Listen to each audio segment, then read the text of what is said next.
قد أفلح المؤمنون. أعوذ بالله من الشيطان الرجيم. بسم الله الرحمن الرحيم، وصلى الله على سيد الأنبياء والمرسلين محمد وآله الطيبين الطاهرين. اللهم صل على محمد وآل محمد وأصحابه الغر الميامين. أما بعد، فقد قال الله في كتابه المجيد: بسم الله الرحمن الرحيم. إنما وليكم الله ورسوله والذين آمنوا الذين يقيمون الصلاة ويؤتون الزكاة وهم راكعون. Respected Muslim brothers and sisters, Assalamu alaikum wa rahmatullahi wa barakatuh. The biography of Imam al-Baqr, salamullahi alayh, is one of the most beautiful hidden treasures within the history of Islam. And the reason why I describe it as a hidden treasure is because Imam al-Baqr, salamullahi alayh, when it comes to his biography, when it comes to the details of his life, as we have said many times before, the biographies of our Imams are very, very much so neglected. Most people do not really like to talk about history unless it has to do with some sort of polemics. Most people, when they talk about fiqh, there's one Imam they usually refer to, and that is Imam Abu Abdullah al-Sadiq, the son of Imam al-Baqr. As we went over with the biography of Imam al-Hasan, we see that the biography of an Imam can be neglected for multiple reasons. And so for Imam al-Baqr, there's a few reasons why he's neglected. Number one is because he is stuck between two of our more famous Imams, being Imam al-Sajjad, salamullahi alayh, who is famous because of his written works, al-Sahif al-Sajjadiyya wa Risalat al-Huquq. And then his son, Imam al-Sadiq, is probably the most famous Imam of the Ahl al-Bayt alayhim salam after Amir al-Mu'mineen, salamullahi alayh. And so what ends up happening with Imam al-Baqr is the fifth Imam. He's just sort of there. He is both literally neglected in Baqi' and figuratively neglected in the sense that we don't read about him, we don't discuss him. And this is something that I find quite sad, because Imam al-Hasan is my favorite Imam. His biography is my absolute favorite. My second favorite Imam is Imam al-Baqr. And inshallah, by the time this lecture is over, you're going to understand why, and you will inshallah have a newfound appreciation for Imam al-Baqr, salamullahi alayh. Imam al-Baqr, what we're going to do, inshallah, I'm going to give you an introduction. This is part of the introduction, of course, explaining why it's important to know his biography, what exactly we benefited from him. Then I will give you the stats, as we have done with the previous two A'imma of Baqi' alayhim salam, and then we will go into his biography. We're going to go over some of his debates. We're going to go over some of the narrations that he narrates, what's narrated about him, and inshallah, we will all benefit. Inshallah, we've addressed the problem. Problem is that we have neglected our Imam in a way. Let's begin fixing that.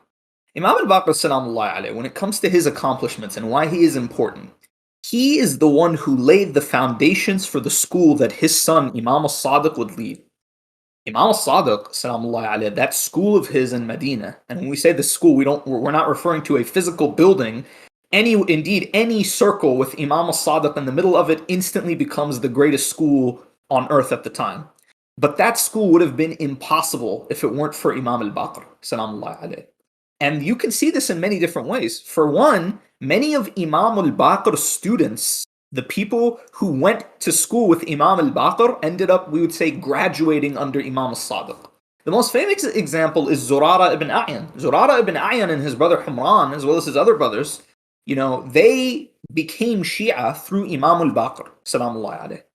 But under Imam al-Sadiq, this is when they truly became veterans. When you read about young Zurara during the time of Imam al-Baqr, you see someone who can be at times really energetic, really, quick to judge. He's young. He's a young student. We were all young students at one point. But by the time you get to him under Imam al-Sadiq, salamullahi alayh, we'd see that Imam al-Baqr raised him well, because under Imam al-Sadiq, he is a veteran. He knows when to speak. He knows how to debate. He has become an expert at transmitting the prophetic reports.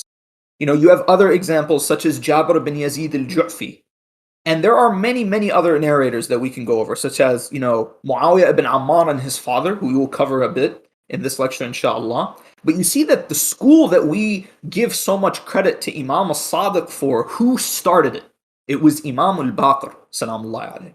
Now, the other thing to keep in mind, we went over last time in the biography of Imam Zayn al-Abidin, salamullahi alayh, and I think all of us agree that when we went over his biography, many of us, we knew Imam Zainul Abidin to an extent. Imam Zainul Abidin was like an acquaintance to us. We had heard of him. We had heard bits and pieces of his biography. Some of you may have heard the poem, but we truly got to know a little more about him when we went over his biography. And by the time we were done, inshallah, we're not done ever with the research of our Imams. We will continue to learn about them. We stood back in amazement and we said, this is truly amazing. This is truly a man worthy of being called, Khalifat Rasulullah sallallahu alaihi wasallam. This is our forthrightly guided Khalifa. And by the time it was over, many of us were left thinking, subhanallah, how do you follow up Imam as-Sajjad? What a responsibility it is to follow up an Imam like Ali ibn al-Hussein alayhi salam. Imam Ali ibn al-Hussein, as we went over last time, Imam Zayn al-Abidin was under a very, very strict taqiyya, because the ruler of his time, Abdul Malik ibn Marwan and his son al-Walid, were just absolute tyrants. And this was at a time when the al-Bayt alayhim salam, many of their closest allies, their closest Shia, had been eliminated. Imam as-Sajjad was laying the groundwork for the school that Imam al-Baqr would build and that Imam al-Sadiq salamullahi alayh would spread. Correct? But Imam as-Sajjad salamullahi alayh, if you compare the amount of companions Imam al-Baqr has to Imam as-Sajjad, Imam al-Baqr has way more. If you compare the amount of narrations we get from Imam al-Baqr to Imam Sajjad, Imam al-Baqr, of course, has way more. It's because under Imam al-Baqr, the opportunity was there, and Imam al-Baqr seized it spectacularly. Imam al-Baqr, salamullahi alayh, we will begin with two hadiths, inshallah, before we go into the stats. One is narrated in al-Kaf al-Sharif. What does it say? It says that one of the companions of the Imams, he narrates this directly from Imam al-Baqr, salamullahi alayh. He says, Abu Ja'far, salamullahi alayh, once said, one day my father was in the presence of his companions, and he said, which one of you is good enough to hold a burning ember in his hand and extinguish it by squeezing it? All the people were silent and stressed out. So I, Imam al-Baqr, stood up and said, O father, do you command me to do it? So he said, it is not you who I meant, but rather you are from me and I am from you. As in Imam Zayn al-Abidin, all those cool, amazing things we learned about him last time, his character, his spirituality, his love of Allah, his love of Islam, correct? Look at the way he talks to Imam al-Baqr. He says, you are from me and I am from you.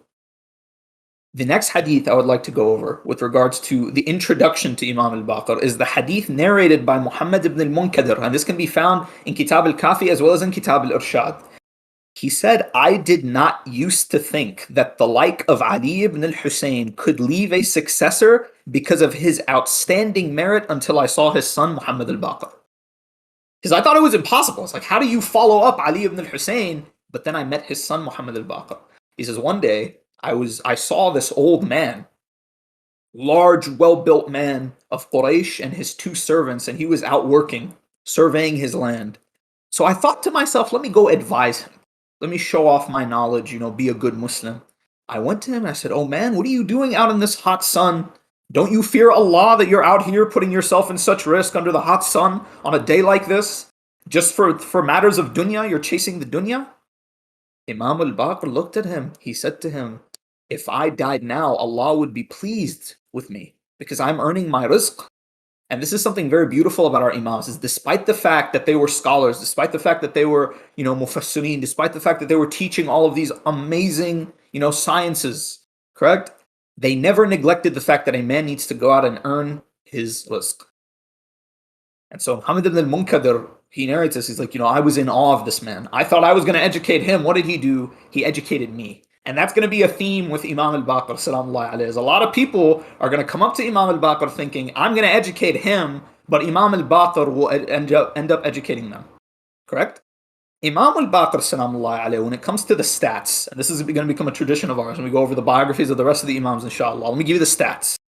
Imam al-Baqr was born in the year 57 after Hijrah, and he died in the year 114 after Hijrah. This makes it really easy to memorize. Because 57 after Hijrah, and he died in 114 after Hijrah, means he died at the age of 57. So his final lifespan is the same as the year he was born. 57 after Hijrah, died at the year at 57 years of age. The first 4 years of his life were under the imama of his grandfather, Sayyid al-Shuhada, al-Hussein ibn Ali ibn Abi Talib. 34 years were with his father, Imam al-Sajjad, and his imama lasted 19 years. So the fact that he was with Imam al-Hussein for 4 years, what does that mean? It means he was at Karbala. And this is something we will cover in a bit, inshallah. An interesting fact about Imam al-Baqir, and this is something I never noticed until I really started researching his biography. Imam al-Baqir is the only Imam of the al-Bayt, of our 12 Imams, to be born of 2 Alawis. What does that mean? It means both of his parents were Alawiyin. Why? Because his father is Muhammad ibn Ali ibn al-Hussein ibn Ali ibn Abi Talib, and his mother is Fatima bint al-Hasan al-Mujtaba ibn Ali ibn Abi Talib. He's our only Imam where both of his parents are Sayyids. Some of you were thinking, wait a minute, is that right? So yeah, let's take a look. Imam Ali, his father was Abu Talib, his mother's Fatima bint Asad. 2 Hashemites. They're not Alawis because they're not descendants of Ali. Imam al-Hasan, salamullahi alayh, his father is Ali, and his mother is Fatima al-Zahra, salamullahi alayha. Imam al-Hasan wal-Hussein, both of them are the sons of Fatima and Imam Ali. Imam Zayn al-Abidin is the son of Imam al-Hussein and a Persian woman. So both his parents are not Alawiyin. Both of his parents are not Sayyids. Correct? Imam al-Baqir, his father is Ali ibn al-Hussein and his mother is Fatima bint al-Hussein. Imam al-Sadiq, his father is Imam al-Baqir, Sayyid, Alawi. His mother is a lady from Bani Taym, Farwa bint al-Qasim ibn Muhammad ibn Abi Bakr. And the rest of our Imams from that point until Imam Sahib al-Zaman, Ajjallah Faraj al-Sharif, their mothers were concubines. So he has this distinct trait that he is the only Imam who is descended on both sides from Imam Ali, salamullahi alayh. In any case, Imam al-Baqir, salamullahi alayh, as we mentioned, he had more students than Imam al-Sajjad. Because during his lifespan, during his imamah, things began to get easier. Things began to improve. Why? Because after the brutal reign of Abdul Malik ibn Marwan and al-Walid, the Umayyad Khalifas, their regime slowly begins to weaken and weaken and weaken until eventually it dies in the life of Imam al-Sadiq, salamullahi alayh. Imam al-Baqir, salamullahi alayh, is also our most prominent Imam in the books of our opponents. They probably have, I think, they have more narrations from Imam al-Baqir, salamullahi alayh, than they have narrations that have Imam Ali, salamullahi alayh. Wallahu a'lam, this will require more statistical research. But he narrates more ahadith than any of our other Imams. They have more hadith from him than Imam al-Sadiq, salamullahi alayh.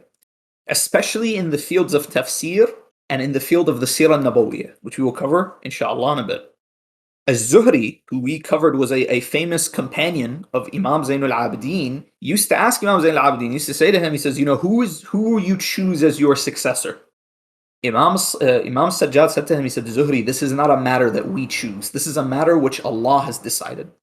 And so Allah, who did he choose out of the sons of Imam Sajjad, salamullahi alayh? He chose Imam Muhammad al-Baqir, salamullahi alayh.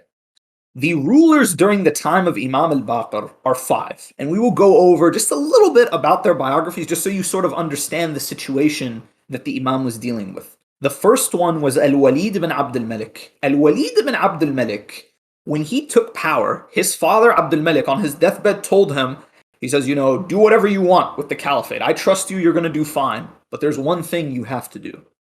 Keep Hajjaj. Let Hajjaj do whatever he wants. Hajjaj is the meat between my eyes. So, if you look at a mirror, there's that area, right? Between your eyebrows, between your eyes that descends into your nose.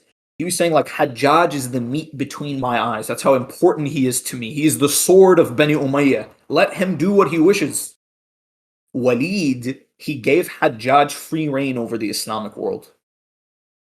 Hajjaj was the one appointing the governors, and he was crushing rebellions, and he was giving orders, and he was unstoppable. He thought himself invincible. Al-Walid, what did he end up saying about Hajjaj? He said, my father used to say he is the meat between my eyes. I say he is the meat of my face. Because he's more beloved to me than he was to my father. Al-Walid ibn Abd al-Malik, la'anahullah, was a tyrant among tyrants, and he was well known for being really, really weak in Arabic. There's a report about him in Tarikh al-Khulafa. it says that for months, I think it was 6 months or 9 months, he gathered the best Arabic grammarians in order to help him improve his Arabic. By the time they were done, he came out, his Arabic was worse than before. He was also known to be a man who was very gluttonous. But the one thing that he is remembered for in Islamic history, other than just letting Hajjaj basically rule for him, is that he loved to build. He built a lot of buildings. He's the one who ordered the assassination of Imam al-Sajjad. Imam al-Baqir, salamullahi alayh, did not clash very much with al-Walid. Al-Walid ibn Abd al-Malik, when he died, he gave the Khilafah to his younger brother, Sulaiman ibn Abd al-Malik. Sulaiman ibn Abd al-Malik, everyone thought he was going to be huge. Everyone thought he was going to be the greatest Khalifa of all, because his Khilafah coincided with the 100th, anniversary of the Hijrah. So people were talking about him in like apocalyptic ways. So like, dude, 100 years, like this guy's going to be huge. Sulaiman ibn Abd al-Malik only ruled for 2 years and he died. And his main accomplishment is that he ordered the second Arab siege of Constantinople, and it ended in just complete failure. Among the Sunni historians, they say that his main accomplishment, the best thing he did, was on his deathbed, he put Umar ibn Abd al-Aziz in power. Umar ibn Abd al-Aziz, when he took power, he had good relations with Imam al-Baqir, because Umar ibn Abd al-Aziz was in Medina when Imam al-Sajjad was the Imam. He knew Imam al-Baqir personally. He knew him and his father. And so he famously was very kind and very respectful and very generous towards Imam al-Baqir. And there are famous hadiths of him giving Umar ibn Abd al-Aziz advice. And so one of the pieces of advice that he gave him is, rule justly. Be just to your subjects. Another piece of advice that he gave him, he said to him, when you are celebrating, don't forget halal and haram. And then the final piece of advice, and this one is probably one of the most important, is he said to him, do not take away land that isn't yours. Do not oppress people with regards to their property. And so he told him, he said, Umar, my grandmother Fatima, salamullahi alayha, she had a piece of land which was given to her by Rasulullah, sallallahu alayhi wa alayhi, and it was taken away by Abu Bakr. And your family, Bani Umayyad, your Uthman gave it to Marwan, and it has stayed in your family ever since. Umar ibn Abd al-Aziz said, Ibn Rasulullah, I will make sure it gets back to you. He gave it back to Imam al-Baqir. And so, not to take us off task, but this is actually very important, because you know how people say Fedek was never stolen from az-Zahra? If Fedek was never taken away, why did Umar ibn Abd al-Aziz have to give it back? Why was Imam al-Sadiq saying this was my grandmother Fatima's? Imam al-Baqir, sallallahu alayhi, was he lying? Walayadu billah? Umar ibn Abd al-Aziz ruled only for 2 years, and then Bani Umayyah poisoned him. Because in their eyes, he was out of control. Another famous thing that Umar ibn Abd al-Aziz did is he brought an end to the cursing of Imam Ali sallallahu alayhi. And some say this is because of the influence of Imam al-Baqir and as well as one of his tutors. Imam al-Baqir sallallahu alayhi, after the death of Umar ibn Abd al-Aziz, who became the Khalifa, one of the worst Khalifas in Islamic history, Yazid ibn Abd al-Malik, Yazid II. When we look at his biography, first thing, let's look at this man's lineage. On his father's side, he is Yazid ibn Abd al-Malik ibn Marwan ibn al-Hakam ibn Abi al-As. Outstanding family tree on the father's side. On the mother's side, who is his mother? Atika bint Yazid ibn Muawiyah ibn Abi Sufyan. Wonderful family tree, correct? I'm sure you would agree. He comes from 2 very esteemed houses on both ends. So Yazid II, what was he famous for? Yazid II was famous for the fact that, a little into his khilafah, he basically gave up. He decided, you know what, I'm just going to spend all of my time with my slave girl Hababa, and to hell with the caliphate, to hell with the Islamic world. Story goes that one day he was, merrymaking with his slave girl Hababa, and, they were playing with each other, and he threw a pomegranate seed into her mouth. She choked on it, and she died. Correct? This was the end of Hababa, and Yazid ibn Abd al-Malik was so depressed over the death of his beloved Hababa, he died not long after that. And so, with the death of Yazid ibn Abd al-Malik, who took over the Khilafah? Hisham ibn Abd al-Malik. Hisham ibn Abd al-Malik, we mentioned him last time. He's the one who was at Hajj, and he saw Imam Zayn al-Abidin, and he complained, and that led to Farazdaq giving his poem. So he hated the Ahlul Bayt. Hisham ibn Abd al-Malik hated Imam Zayn al-Abidin. He hated and despised Imam al-Baqir, and he would bring him by force to Damascus many times during his reign, and he ended up killing Zayd al-Shahid, as well as some reports indicate he's the one who poisoned Imam al-Baqir salamullahi alayh. But these are the rulers during his time. They were not as powerful as during the beginning of the Umayyad regime. So when it comes to the biography of Imam al-Sadiq, when it comes to these rulers, he mostly stayed out of their way, just like Imam Zayn al-Abidin. But unlike Imam Zayn al-Abidin, the taqiyya was lifted. He was free to teach his Shia, to spread his teachings. And as we're going to see, he got to a point where people were calling him the prophet of the people of Iraq. In any case, Imam al-Baqir salamullahi alayhi, when we dive into his biography, the first thing we have to go over, how did he get the name al-Baqir? The word Baqir comes from the word Baqr. Baqr, many of you know the longest surah in the Quran, Surah al-Baqarah. What does Baqr mean? It's a verb which means to split. Now, the reason why al-Baqarah is called a cow is because it splits open the earth. There are narrations which say that, someone yubqiru batna, it's like split open his stomach. Imam al-Baqir, he got this name from Rasulullah sallallahu alayhi wa sallam in one of the most amazing hadiths ever narrated about any of our imams. It is narrated through a companion of Rasulullah sallallahu alayhi wa sallam, who is Jabir ibn Abdullah al-Ansari. And Jabir ibn Abdullah, inshallah, we will do a lecture on his biography alone, because he honestly deserves his own lecture. But Jabir ibn Abdullah had been alive during the time of Rasulullah. His father had been martyred at Uhud. He had been alive during the time of Imam Ali and had fought alongside Imam Ali in all his battles. He had been alive during the lives of Hassan and Hussein. He was the first person to do ziyarah of the grave of Imam al-Hussein. Salamullahi alayh. He was alive during the time of Zayn al-Abidin, and he died during the life of Imam al-Baqir. But before he died, it is narrated in Kitab al-Kafi and Kitab al-Irshad that Jabir, salamullahi alayh, at the end of his life, he's an old man. He's blind. Imam al-Baqir had contact with two Sahaba, Abu Tufail, Amr bin Wathila, and Jabir bin Abdullah al-Ansari. Jabir bin Abdullah, at this point in his life, he was an old man. And people, what were they saying about him? Jabir is at that point where you shouldn't take him seriously anymore. He's lost his mind. He's senile. And he used to sit there in the mosque calling out, Ya Baqir al-Ulum, Ya Baqir al-Ulum. And people say, who's Jabir talking to? I don't know, Jabir's crazy, he's lost his mind. One day, Imam al-Baqir walked by. Jabir immediately stood up. He said, hold on, stop.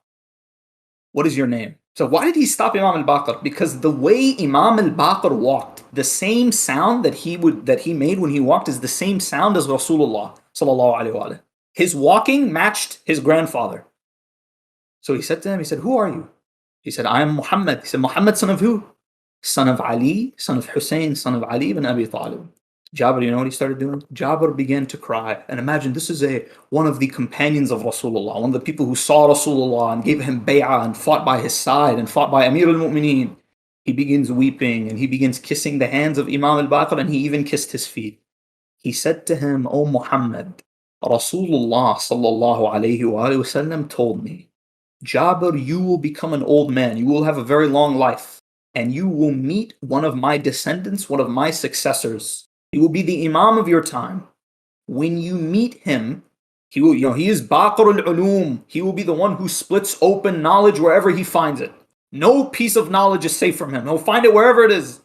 He said to him, when you meet him, convey to him my salams. Imam al-Baqir salamullahi alayhi replied, wa alayka wa ala Rasulillah salam. It's like, and salam be upon you and salam upon Rasulullah sallallahu alayhi wa alayhi. This hadith is important for a few reasons. Number one, it proves imamah, specifically the imamah of Imam al-Baqir. So we don't have to discuss, him versus Zayd al-Shaheed salamullahi alayhi. The other thing this hadith is important is it shows this is where the title of Imam al-Baqir came from Rasulullah sallallahu alaihi wasallam. It's not a title we gave him. It's not a title his enemies gave him. It's a title his predecessor sallallahu alaihi wasallam gave him. And Imam al-Baqir, there were people who would mock his name. There were people, the Hisham ibn Abdul Malik, la'anahullah, when Zayd al-Shaheed was in his court, he mocked Zayd's brother. He said to him, Zayd, how is your brother al-Baqarah? Wal-'ayadu billah. And so Zayd got upset. He says, Rasulullah calls him al-Baqir, and you call him al-Baqarah? And so Zayd, salamullahi alayhi, when he left Hisham's court, he had decided he was going to rebel. He says, I refuse to let a man like this rule over the Islamic ummah unopposed. And so he went to Kufa. And inshallah, we will someday cover the rebellion of Zayd al-Shaheed in Kufa. Now, when it comes to Imam al-Baqir, salamullahi alayhi, what were the fields that Imam al-Baqir, salamullahi alayhi, focused on? Number one, Imam al-Baqir was a theologian. Imam al-Baqir, there are many ahadith about him talking about tawheed. There are many ahadith about him talking about the adala of Allah Azza wa Jal, talking about arkan ad-din. And many of these are narrated by the scions such as Zurara and Jabr bin Yazid al-Ju'fi. Imam al-Baqir, salamullahi alayhi, and after I list the various fields, we'll give examples. Imam al-Baqir, salamullahi alayhi, was also a jurist. He was also a faqih. When it came to fiqh, we often forget. It's like, yes, Imam al-Sadiq is the titan of fiqh, but Imam al-Baqir also covers fiqh. There's a lot of hadith from Imam al-Baqir about fiqh. Imam al-Baqir, salamullahi alayhi, just to give you a few examples, at the time there were people who had begun to believe and spread the word. People were arguing over various different things. One of them was that people were saying that, for example, does you kissing or touching a woman, does that break your fast? This was an idea that was spreading among people. Imam al-Baqir refuted it. Another issue that is mentioned in Kitab al-Irshad is that people were saying, you should wipe on your leather socks. Imam al-Baqir told them, he said, no, this is not the fiqh of Rasulullah, this is not the fiqh of Amir al-Mu'mineen, salamullahi alayhi. Another famous tradition with regards to fiqh that he transmitted is that Rasulullah sallallahu alayhi wa sallam used to rule by an oath and a witness. And this is important because when it comes to Fadak, the first Khalifa, what did he rule by? He ruled by, I demand 2 or 3 witnesses. This is not the sunnah of Rasulullah. He demanded only an oath and a witness. And this narration is found in our books as well as in the books of our opponents. When it comes to the field of tafsir, this is one of the areas Imam al-Baqir was very proficient in. Imam al-Baqir, salamullahi alayhi, it is recorded by Ibn al-Nadim in his Fihrist that Imam al-Baqir had a book of tafsir, and unfortunately, this book has now been lost. This book of tafsir did not survive. The book is gone. But we do have narrations from this book of tafsir. There are narrations in both our books as well as in the books of our opponents of Imam al-Baqir explaining the exegesis of the Quran. And something very interesting you'll notice is if you read the books of Imam al-Baqir, the books of our opponents, the hadiths regarding Imam Ali's fada'il in the Quran, who's usually narrating them? It's narrated by Imam al-Baqir. Whenever there's a verse related to Imam Ali, such as Ayat al-Wilaya, which we narrated to you, if you check Tafsir al-Tabari, he has a chain back to Abi Ja'far alayhi salam where he explains that it's about Imam Ali. And in this narration, they ask him, it's like, Ali, is it just about Ali ibn Abi Talib? He says, no, Ali ibn Abi Talib is of the Mu'mineen. So our opponents from the other school, what do they say? They say, yeah, it means like all the Muslims. We say, no, it says Mu'mineen because there are multiple people who had wilaya. Imam Ali is not the only one. There were 12 after Rasulullah sallallahu alayhi wa sallam. Imam al-Baqir, salamullahi alayhi, also, as we said, narrates the fada'il of Imam Ali in the Quran, as well as just any sort of tafsir. And we'll give examples in a bit, inshallah. The last thing about Imam al-Baqir, the field which he specialized in, which is something I found very curious. Not a lot of our scholars seem to point this out very much. Imam al-Baqir is the historian of al-Muhammad. If his father was the expert on spirituality, and we know our imams are experts in all fields, but which field do they focus on? Which field do they believe the people needed more at the time? Imam al-Baqir, salamullahi alayhi, when it came to history, when it came to the seerah of Rasulullah, he was the expert. And if it weren't for Imam al-Baqir, salamullahi alayhi, the seerah of Rasulullah would have been lost. We would have nothing but the Prophet who wanted to throw himself from a cliff. That is all we would have left. Correct?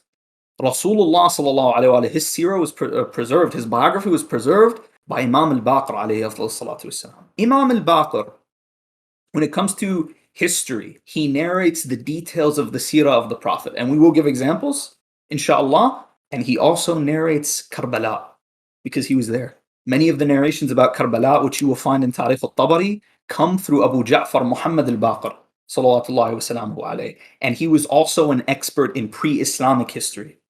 Imam al-Baqir understood that this was a time that people needed to know the seerah of the Prophet.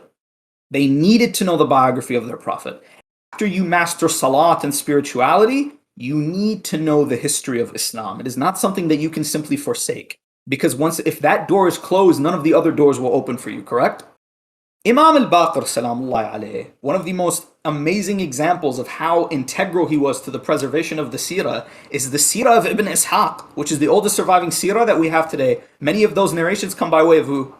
Come by way of Imam al-Sadiq. Because Ibn Ishaq was in Medina at the time. He would meet Imam al-Sadiq, Imam al-Baqir, salamullahi alayhi, and he would learn from him.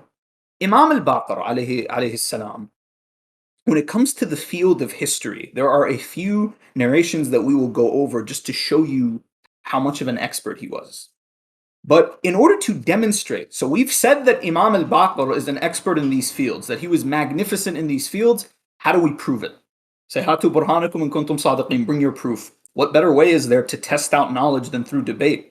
Imam al-Baqir, salamullahi alayh, has some of the most amazing debates of any of our Imams. And this is interesting because he's living at a time where the Murji'ah, the Qadriya, the Khawarij, all these sects that would later evolve into the sects we know today, they were just getting started. So there are many examples of Imam al-Baqir debating the heads of these sects, the founding fathers of these bid'ahs, we would say. And so I'll give you one of them. I'll give you a few of them, actually. And I want you to pay attention. Remember how I told you theologian, mufassir, jurist, historian. Notice how in each debate he proves himself. First debate we'll go over. And before we get into this debate, you need a little backstory. At the time, the Islamic Empire was expanding very rapidly. It encompassed Arabia, Iraq, Iran, Central Asia. It encompassed North Africa. But the largest within the Islamic Empire in terms of religious composition was what? It was the Christians. Islam, because people say, Islam expanded under the Khilafah of Umar. Islam expanded under Muawiyah and Abdul Malik. We say, no, the Islamic state expanded. A lot of land was conquered. But how many people actually were converting to Islam? Not many. Because Bani Umayyad, they had an interesting policy. Bani Umayyad wanted as much jizya as possible. So they would actually discourage scholars from converting people to Islam. As in when Umar ibn Abdul Aziz reduced the level of jizya, the rate of jizya tax, Bani Umayyah, the princes of Bani Umayyah, they nearly lost their minds. Islam at this point, what was it viewed as? It was viewed as the religion of the illiterate barbaric conquerors. The Christians and the Jews looked at themselves and they said, we have the book, we have the Torah, we have the Gospels, we have the letters of the saints. These Arabs, they just came out with their warlord ideology and they conquered us, but we're still the smart people. These people can rule over us, but we'll always be the chosen people. Whenever these people need stories of the prophets, who do they end up coming back to? They come to us. And this is a sad reality. As you see, the likes of Tamim Dari and Ka'b al-Ahbar had a very destructive influence on Islam in this aspect. Imam al-Baqir salamullahi alayhi is one of the people who specialized in countering this influence. And there's a very famous debate that shows this. Imam al-Baqir, when he was traveling to the Levant, to Bilad al-Sham, so modern-day Syria, Jordan, Palestine, he found out that there was a monk who lived up in the mountains. And back then there were a bunch of these people in Syria and Iraq, monks who lived in secluded areas where they would study alone, and every once in a while they would come out to interact with the commoners. One day, Imam al-Baqir, as he's traveling, they tell him, Imam, there's a Christian monk in this area. He comes out of his mountain home every once in a while, and he teaches the Christians polemics against Islam, and people ask him questions. Imam al-Baqir said, well, let's go pay him a visit. Imam al-Baqir made his way to this monk's, the place where this monk was meeting with the people, and he snuck into the meeting. Imam al-Baqir went up to him, and so the monk asked Imam al-Baqir, he said, are you a Christian or are you a Muslim? Imam al-Baqir said, Ana min al-ummat al-marhuma. He says, I am from the ummah that was, that Allah showed mercy towards. Our ulama, how do they interpret this? They said because the prophets of the Jews cursed them at some point. This is written in the Quran. And Nabi Isa cursed the people who worshipped him as a god. But Nabi Muhammad sallallahu alaihi wasallam, he did not curse this ummah. Correct? When it comes to Imam al-Baqir, this was the first question he was asked. And Imam al-Baqir responded and said, Ana min al-ummat al-marhuma. I am from the nation which Allah showed his mercy towards. I'm a Muslim. I'm a follower of Muhammad sallallahu alaihi wasallam. Christian monk asked him, he said, are you a scholar? Imam al-Baqir gave a response. This response is very famous. It's quoted from Imam al-Baqir many times, in this debate as well as in other debates. He said, I am not one of the ignorant ones. I said to him, are you a layman or are you a scholar? Most people say, I'm a scholar.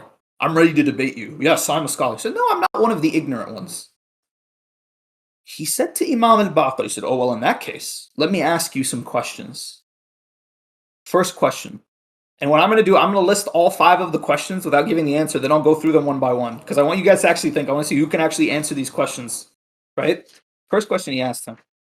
He said, tell me about a grave which carried its master.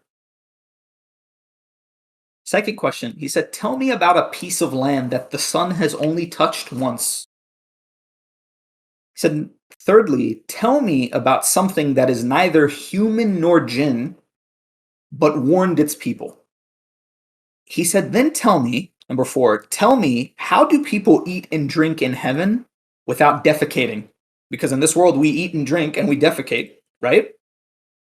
Lastly, he said, I'm going to ask you about 2 brothers who were born on the same day, and they died on the same day, but one was older by 100 years. Imam al-Baqir, salamullah alayhi, what did he say to him? He said, as for your first question, a grave which carried its master, this is referring to Nabi Allah Yunus alayhi salam, when the whale carried him in its belly, or in its mouth, for a time in the ocean. So I'm okay.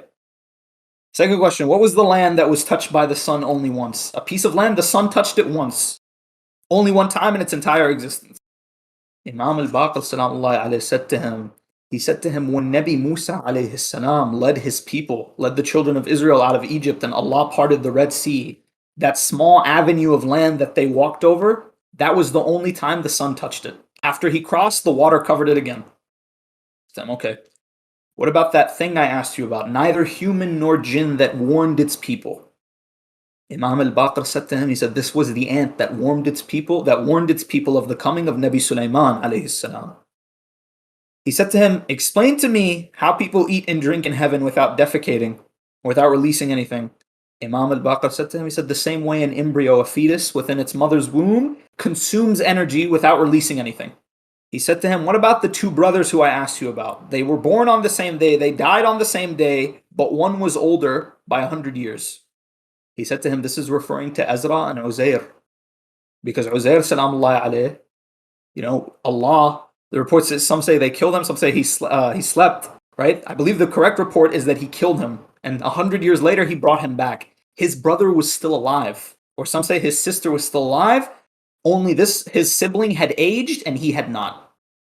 And so the Christian monk, when he saw that Imam al-Baqir, salamullah alayhi, he's dealing with a heavyweight, he said, that's enough for me. I'm going back into my cave. I'll see you all next year. What does this demonstrate? Number 1, it demonstrates Imam al-Baqir's amazing understanding of the Quran. As we said, he's an expert at tafsir. And it also shows that when it comes to history, pre-Islamic history, Imam al-Baqir knew his stuff. He said, you want to do polemics against the Muslims? We are not a group of illiterate people from the desert. We too were given a book by Allah Azza wa Jal. We too were given wisdom by a messenger of Allah Azza wa Jal. The difference is you people lost it, we didn't. Imam al-Baqir, salamullah alayh, another one of his famous debates was with Nafi' ibn Abdullah ibn al-Azraq. Abdullah ibn al-Azraq, the father of Nafi', was one of the leaders of the Khawarij. He was the leader of the Azariqa sect. And the Azariqa sect was one of the most vicious and violent sects of the Khawarij because they believed anyone who is not a Khariji, be they man, woman, or child, is to be killed. You can kill women and children. And so the Azariqa were a major, major problem for the Islamic world. He used to say, Nafi' ibn Abdullah, he would tell the people, he said, if anyone could debate me on Ali ibn Abi Talib, he says, I challenge anyone, debate me on what Ali ibn Abi Talib, his conflict with the Khawarij, if it was justified. And so someone told him, he said, Ali ibn Abi Talib has a descendant who would debate you on this subject. He responded, he said, Ali ibn Abi Talib has scholars among his lineage?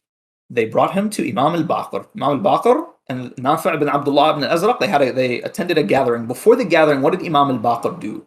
Imam al-Baqir, salamullah alayhi, told his companions, he said, any of you who has memorized a narration of the Fada'il of Amir al-Mu'mineen, come to the meeting. And so, when the two sat down, they began debating. Imam al-Baqir called on his witnesses. They all narrated the Fada'il of Imam Ali. And keep in mind, this is the time of the Tabi'een. At this point, the chains are like 2-3 people long. Nafi' ibn Abdullah ibn al-Azraq, you know what he said? He said, Muhammad, this is not beneficial. This is a waste of time. He said, why? He said to him, because we, the Khawarij, do not disagree that Ali was a good person during the time of Rasulullah. We believe he was a good person, and then later, when he fought the Khawarij, this is when he turned bad. He said, so I don't deny any of these merits of Ali ibn Abi Talib. He said, you don't deny any of them? He said, yes. He said, okay, let me ask you about one merit of Imam Ali. He said to him, do you know that when Rasulullah, when him and the Muslims were sieging the Jews at Khaybar, what Rasulullah did after he sent Abu Bakr and Umar and they both came back defeated?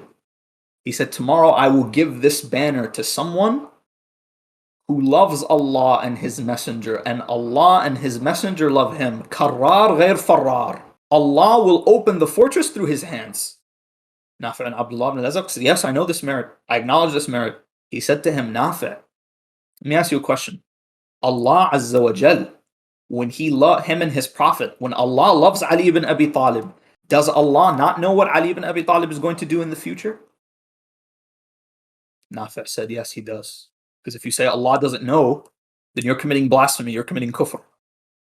He said to him, so if Allah knows, how can Allah love someone who He knows in the future is going to be bad?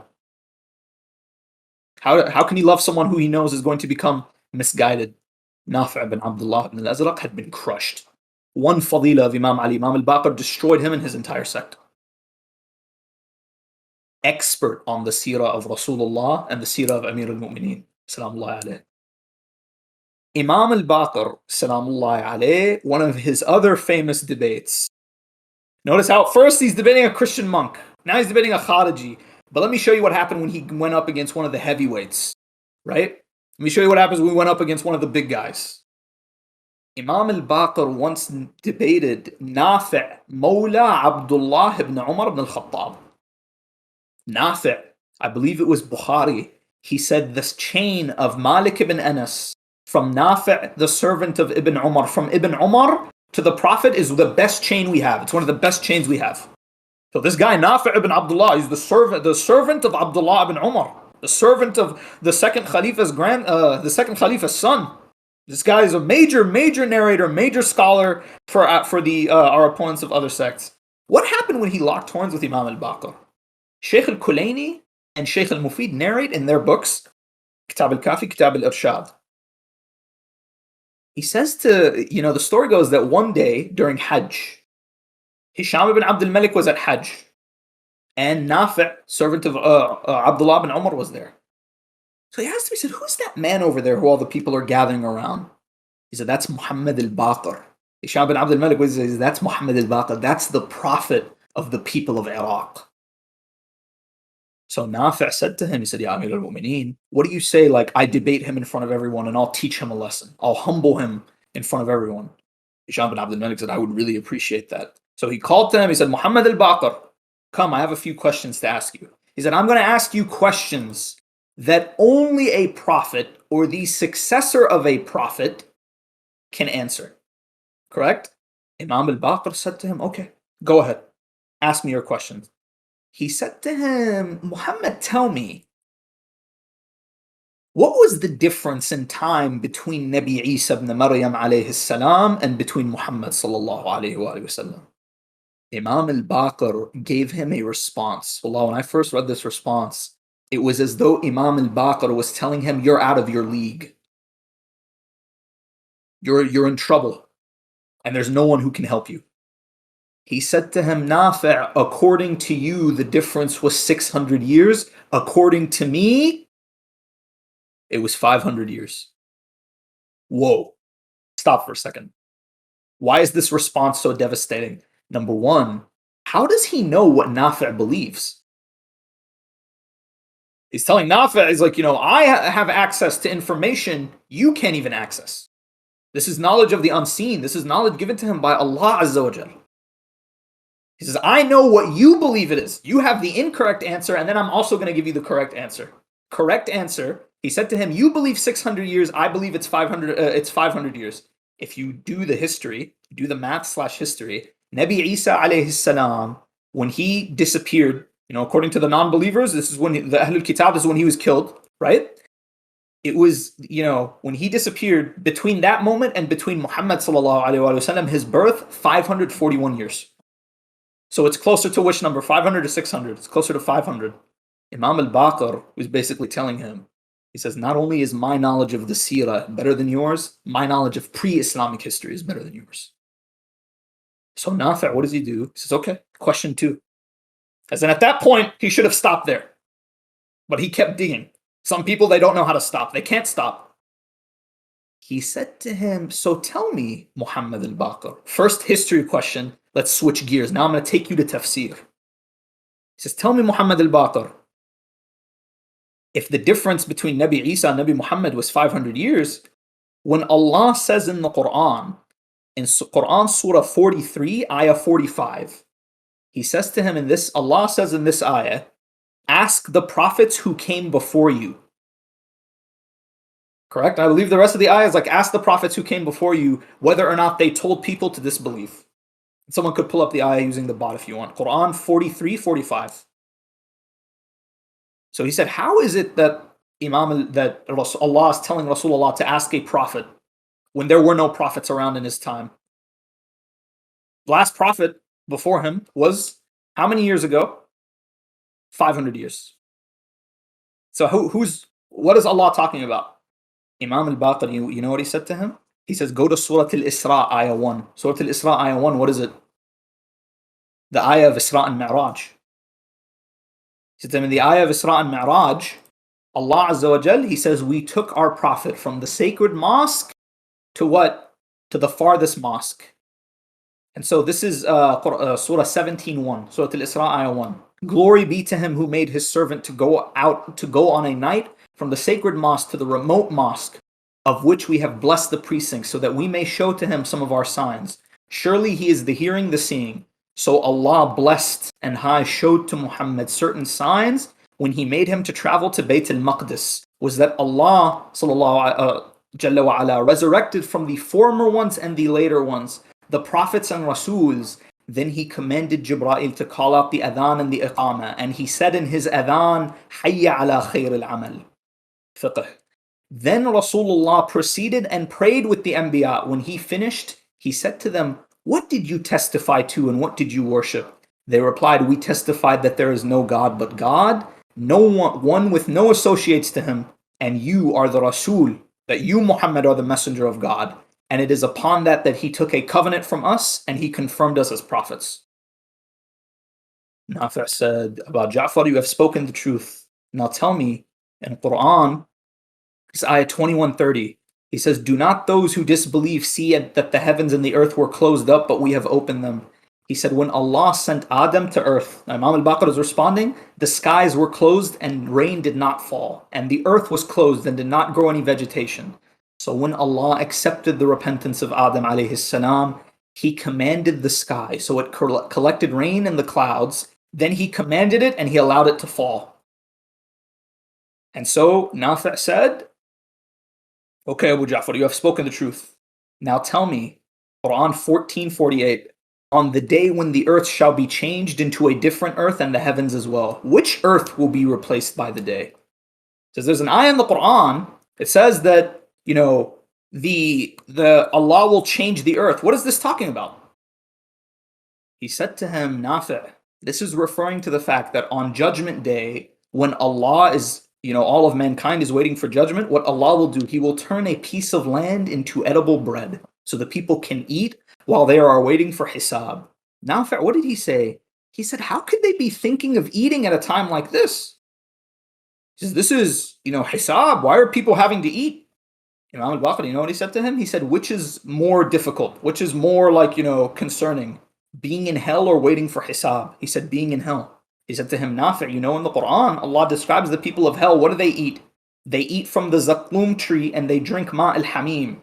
So you think Allah pays attention to what the people of hell are eating and drinking, but not the people who are waiting for hisab? So Nafi' said to him, okay, Abu Ja'far, you have spoken the truth. Now tell me, when did Allah begin to exist? Imam al-Baqir said, woe to you, Nafi'. You tell me when Allah didn't exist, that I tell you when He began to exist. Allah is eternal. And so Imam al-Baqir said to him, now Nafi', I want to ask you a question. What do you say about the people of Nahrawan that Imam Ali fought? Because it said that Nafi' had some Khariji influence in him. He said, do you say that Amir al-Mu'mineen killed them rightfully, therefore they are apostates? Or if you say he killed them wrongly, you would have blasphemed? Nafi', you know what he said? Nafi', silent, turned around to those that were with him. He said, by Allah, this man is the most knowledgeable of the people. He went to Hisham, and Hisham is waiting eagerly. He's like, how'd it go? Did you do what you told me you were going to do? He said, Hisham, leave me alone. This man is the most knowledgeable of the people. He is the son of Rasulullah sallallahu alaihi wa. And his people, meaning the people of Iraq, were correct to take him as a prophet. And we say, Nafi', Imam al-Baqir completely destroyed him, but he couldn't fix him. Says even at the end, he didn't learn anything from this. Imam al-Baqir, salamullah alayhi, as in with this debate, when I read over it, I'm like, I have never seen anyone commit, intellectual suicide the way Nafi', the servant of Abdullah ibn Umar, did when he challenged Imam al-Baqir, salamullah alayhi. Because in Imam al-Baqir, what did he do? Seerah of the Prophet, history, tafsir of the Quran, aqa'id and tawheed. He schooled Nafi' in every single one of them. This is the difference between the student of Zayn al-Abidin and the student of Abdullah ibn Umar. And something I would like to point out, remember how we spoke of last time, Imam Zayn al-Abidin, salamullah alayhi, he was mainly teaching spirituality. He wasn't allowed to completely spread all the knowledge he had. It's because there weren't enough people around him who were ready for that. But you know who was always ready for that? You know who he did teach that to? He taught it to Imam Muhammad al-Baqir, salamullah alayhi. Imam Muhammad al-Baqir, salamullah alayhi, when it comes to his knowledge of history, we'll narrate a few examples of the seerah to demonstrate this.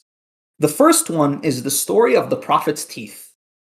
Our opponents from the other madhab and the al-Bayt, they say that Rasulullah during the battle of Uhud was injured, that someone struck him on his teeth. He broke some of his upper teeth. Imam al-Sadiq salamullah, Imam al-Baqir salamullah alayhi, we have a narration from him where someone asked him, he said, Ya ibn Rasulullah, is it true that Rasulullah's teeth were broken during the battle of Uhud? Rasulullah, you know what he said? He said, this is not true. They did not break the teeth of Rasulullah. His face was wounded. And Imam Ali brought him water and he washed his face. And this is something that is quite sad. Inshallah, I will cover this in more depth. Rasulullah sallallahu alaihi wasallam, many people go over his biography. They say he's a commander in the back. He's a commander in the back giving orders. Rasulullah sallallahu alaihi wasallam fought on the front lines with his men. There are narrations that attest to the bravery of Rasulullah sallallahu alaihi wasallam. His sword, his armor, his pennon, his banner, all of these relics, the Ahlul Bayt inherited them from him, but he too used them at a time. The bravest man who ever lived was who? Was Muhammad sallallahu alaihi wasallam. Imam al-Baqir, you see this many times where someone asks him a question about the seerah. He says, Ya ibn Rasulullah, Ya Aba Ja'far, this is what people are saying about Rasulullah. And he would correct him. He said, no, this isn't true. I'll give you another example. There's a hadith in Al-Kafi. It's narrated that someone asked Hassan al-Basri about the wives of the Prophet. And Hassan al-Basri told him, said there were two wives of the Prophet who he divorced before consummating the marriage. And then after the Prophet died, Abu Bakr and Umar married them off. So the person who heard this went and asked Zurara, he asked another companion of Imam al-Baqir. He said, ask Imam al-Baqir, because Imam al-Baqir is the expert on the seerah. Is this true? Imam al-Baqir, you know what he said? He said, yes, it is true. Even this law of not violating the sanctity of Ummahat al-Mu'mineen, they even violated this. They even crossed this red line. Because Abu Bakr and Umar, what was their issue? They said, well, the Prophet didn't consummate the marriage. Do they count as Ummahat al-Mu'mineen? Does the ruling of Ummahat al-Mu'mineen apply to them? Imam al-Baqir solved it easily. He said to them, look, I'll give you an easy example. If your father marries a woman, but he doesn't consummate the marriage with her, is it halal for you to marry her? Say no. So, well, the same ruling applies to Rasulullah. In fact, with Rasulullah, his wives are more sacred than the wives of your fathers.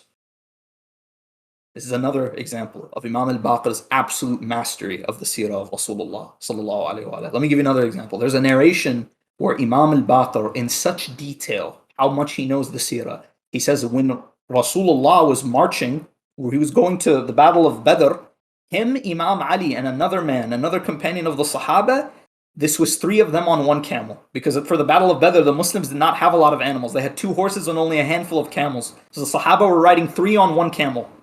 So Rasulullah was with Imam Ali and with another man. This is how precise Imam al-Baqir was with the seerah of Rasulullah sallallahu alaihi wasallam. When it comes to pre-Islamic history, I showed you how he knows the difference between Nabi Isa alayhi salam and between Rasulullah sallallahu alaihi wasallam. Someone once asked Imam al-Baqir, he said, Ya ibn Rasulullah, who is the first person to speak Arabic, to speak the Arabic language? Imam al-Baqir said to him, the first person to speak Arabic was Nabi Ismail, salamullahi alayhi. Imam al-Baqir, salamullahi alayhi. As time went on, keep in mind, his imamah was 19 years. 19 years. He studied under his father, Imam Zain al-Abidin, salamullahi alayhi, and then 19 years he was the imam, he was teaching, he was flourishing. And Imam al-Baqir, his students were all over the Islamic world, particularly in Iraq and Medina. The likes of Zuhri and Ibn Ishaq and Abu Hanifa even. They say that Abu Hanifa even studied with Imam al-Baqir for a time. Imam al-Baqir, salamullahi alayhi, while Bani Umayyad were crumbling, while they were drowning in their own filth, Imam al-Baqir was doing what a Khalifa was supposed to do. He was preserving the religion of Islam.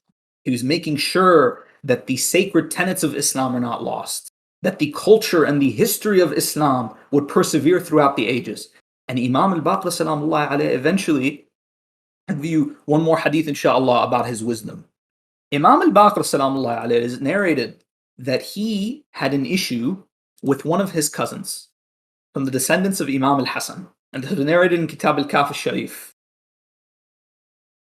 And the narrator is Zurara. Zurara seems to be narrated. He narrates this from Abdul Malik ibn A'yan. He said, Imam Abu Ja'far alayhi salam and the children of al-Hasan salamullahi alayhi were arguing. So I heard about this. I went to see. Imam al-Baqir is discussing with his cousin. He says, I came to Abu Ja'far to ask him. Imam al-Baqir said, shh, don't go there. Do not interfere in what is between us and our cousins. Our example and the examples of the sons of our uncle is like the man who in the children of Israel had 2 daughters. So he married one of them to a farmer and married the other one to a potter. When he went to visit them, he went to visit one of his daughters. He asked her, he says, how are you doing? She said, Alhamdulillah, we're doing good. My husband, the potter, just made a bunch of pottery and he put it out in the sun. Insha'Allah, it doesn't rain. That's all we want, is that it doesn't rain now. He went to visit his other daughter. When he visited his other daughter, what did he find? He found she's married to a farmer. He asked her, how are you? He said, Alhamdulillah, I'm doing well. My husband is a farmer, and insha'Allah, all I want is for it to rain so that the plants will grow. The man from Bani Israel, one of his daughters doesn't want it to rain. One of them wants it to rain. They both want what's best for them, right? But the man from Bani Israel said, I will let Allah decide. Imam al-Baqir said, this is a dispute between me and my cousins. I don't have any animosity towards them. I don't have any hatred towards them. I want what is best for us. They want what is best for us. But we both have different views. Correct? Allah will decide. This is the wisdom of Imam al-Baqir. And this hadith, I've discussed it at other times. One of the most beautiful hadiths about Imam al-Baqir. Because it teaches you a few things. It teaches you, number one, not everyone who disagrees with you is your enemy. Number two, if you're having disagreements with your kin, with your family, with your fellow Shia, for example, it doesn't mean you need to advertise your dirty laundry to the rest of the world. Say, no, this is between me and my relatives. This is between me and my brothers. We will dispute between ourselves. We will try to do it respectfully. And Allah Azza wa Jalla, inshallah, will make the truth clear for us. Imam al-Baqir, salamullahi alayhi, as I mentioned to you, Hisham ibn Abdul Malik hated the Imams with a passion. I already told you his jealousy for Imam Zain al-Abidin when he heard Farazdaq give the poem.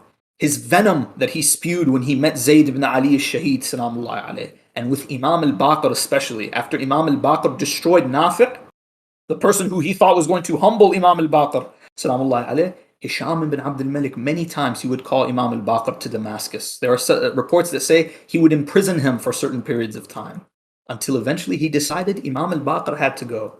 And do you know what the irony of all ironies is, my dear brothers and sisters? Do you remember in the last lecture how I told you about Hisham ibn Ismail? This is Hisham ibn Ismail's grandson. The mother of Hisham ibn Abdul Malik is the daughter of Hisham ibn Ismail. You would think this man would look at Imam Zain al-Abidin, look at Imam al-Sadiq, said, this man spared my grandfather, showed him mercy when Umar ibn Abdul Aziz tied him up in front of everyone. Imam Zain al-Abidin called everyone away from him. This is the man working day and night to preserve the image and the integrity of Islam. But we seek refuge in Allah from the hasid. Remember the quote of Imam al-Mujtaba, salamullahi alayhi, I have never seen a zalim more similar to the mazlum than the hasid. You almost feel sorry for this person because this hatred is eating them up from the inside. Hisham bin Abdul Malik, what did he eventually decide? He decided Imam al-Baqr has to go. And there are many different narrations as to how they poisoned Imam al-Baqr, salamullahi alayh. One report even says they got one of the descendants of Imam al-Hasan to help them. Another report says Hisham himself, he's the one who ordered the poisoning. But Imam al-Baqr, salamullahi alayh, as he lay dying, destined to be a martyr, just as one of our imams says, he says, all of us, we die by poison or we die by the sword. Referring to Abu Abdullah al-Hussein, salamullahi alayh. As he lays dying, and he appoints Imam al-Sadiq, salamullahi alayh, as his successor. Imam al-Baqr, let me narrate for you some of the final treasures that he imparted us with. Because remember, my favorite field that he focused on is history, correct? Let me narrate some masa'ib that Imam al-Baqr transmitted for us. Imam al-Baqr, salamullahi alayh, as I told you, he was 4 years old and he was at Karbala. He was 4 years old when his family was taken from Karbala to Kufa in chains. He was 4 years old when he stood up to Yazid ibn Muawiyah, la'inahullah, in his own court. Imam al-Baqr, do you think he ever forgot Karbala? How hard it was for his father, the adult. Imagine how difficult it would be for a child. Correct? Imam al-Baqr, salamullahi alayhi, one of his companions came up to him. Many of you have heard of the esteemed companion of Imam al-Sadiq, Muawiyah ibn Ammar al-Juhni. Muawiyah ibn Ammar, his father Ammar al-Juhni, once asked Imam al-Baqr. He said, Ya Aba Ja'far, narrate to me Karbala. I want to feel as though I was there. Imam al-Baqr taught him what happened at Karbala. And those of you today, you go back to Tabari, you'll see Imam al-Baqr's reports, they come through this man. Many of them come through Ammar al-Juhni, or Ammar al-Juhni. Correct? Imam al-Baqr, salamullahi alayhi, some of the most beautiful narrations about Karbala, as well as some of the most heartbreaking ones, come from him. One of them that I will never forget is the night before the battle. The night before the battle, what does he narrate? He says, Imam al-Hussein gathered his companions around the campfire, and he said to them, you are free to break your bay'ah. I give you permission. Those of you who gave me bay'ah, you're free to go. Correct? You can leave. You don't have to stay with me. These people only want me dead. Imam al-Hussein's companions, what did Imam al-Hussein do? He said, I'll even turn off the fire. We'll put the fire out so that you will be in complete darkness, so that none of you have to be ashamed. All that I ask is that you take my sons, you take my daughters, and you go. You take at least one of them with you. You try to take them to safety. As in Imam al-Baqr, salamullahi alayhi, no doubt when he was there, he must have been thinking, is there anyone who would be willing to take me? Is there anyone willing to abandon Hussein and to try to take me? Imam al-Hussein waited for a bit after he put out the flame, then he turned back on. And it reflected upon faces, some of the most beautiful faces that Allah created. All of them, one by one, began telling Imam al-Hussein, we said, we will never abandon you. And Zuhair ibn al-Qayn, salamullahi alayhi, he says, Wallah, if I was incinerated and my ashes were scattered to the wind and I was reformed and this was repeated 1,000 times, I would never stop crying out, Ya Hussein. I would never abandon you. Imam al-Baqr, salamullahi alayhi. But do you know what masa'ib really breaks my heart? The one that hurts me the most is not the one about Imam al-Hussein. It's the one about Rasulullah, sallallahu alayhi wa sallam. He has a narration. It is narrated by his son, Imam al-Sadiq. He narrates that Imam al-Baqr once narrated from Jabir ibn Abdullah al-Ansari, salamullahi alayhi. He said when Rasulullah was dying, he said to Imam Ali alayhi salam, I wish to pull up the narration and I wish to read it for you word for word. He said to him, and this is narrated from Hamad ibn Isa al-Juhani. He says Imam al-Sadiq narrated from his father from Jabir. He said that Rasulullah sallallahu alayhi wa sallam said to Ali ibn Abi Talib, Amir al-Mu'mineen sallallahu alayhi. He said, Salamun alayka ya Aba al-Rayhanatayn. Peace be upon you, O father of my beloved ones. Usika bi rayhanatay min ad-dunya khayra. My wasiyah to you is you take care of my 2 rayhanas. فَعَنْ قَلِيلٍ يَنْهَدُّ رُكْنَاكَ Allahu Akbar. For soon your pillars will be damaged, your pillars will collapse. وَاللَّهُ خَلِيفَةِ عَلَيْكَ. And Allah is my Khalifa over you. Imam Ali salamullahi alayhi said, when Rasulullah died, He said, هذا أحد الركنين. He said, I have lost one of my pillars. I have lost Rasulullah.